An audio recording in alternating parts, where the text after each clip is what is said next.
Paul Collier is a British economist who has spent a lot of his career at Oxford and also at the World Bank. I'm going to talk about Collier's 2007 best-selling book, The Bottom Billion: Why the Poorest Countries Are Failing and What Can Be Done About It. In this book, Collier looks at the poorest billion people in the world and he tries to figure out what their problems have been and how those problems can be remedied. Collier does have academic research behind this book, but he is in fact best known for the book itself. So what then is the bottom line to The Bottom Billion? Collier sees the bottom billion as having at least four fundamental problems. The first he calls the conflict trap, and that means too much civil war and also just too much war.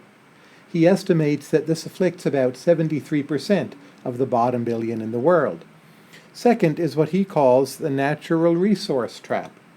Countries may be very rich in a resource, such as oil or diamonds, but this leads to an incentive for coups d'etats, and it leads to a lot of corruption, as people try to capture the revenue streams from those resources. The wealth from that resource does not in general trickle down to the citizens of the country, and in the meantime, the rent-seeking leads to a lot of bad governance. Collier estimates that this afflicts about 29% of the bottom billion.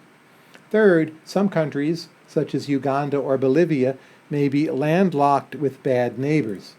That is, they have no ready access to a port, it's harder for them to trade with the outside world, and it's harder for them to bring in cosmopolitan influences. Collier estimates that this covers about 30% of the bottom billion. Fourth, and maybe the biggest problem, is simply bad governance, which Collier identifies with weak checks and balances. Even democratic nations in the bottom billion, they don't necessarily or even usually have a long and strong tradition of democracy, so there's a lot of corruption, there's a lot of unbridled political power, there's a lot of use of government for reasons other than to make the citizenry better off. That is, in essence, the bottom line of what Collier sees as the major problems for the bottom billion. What to do about these problems? Collier's policy views have been very controversial. For instance, he's been very critical of foreign aid. He argues that quite often foreign aid supports these traps and props up bad governments rather than helping people. Collier also has called for accountability for natural resource revenues.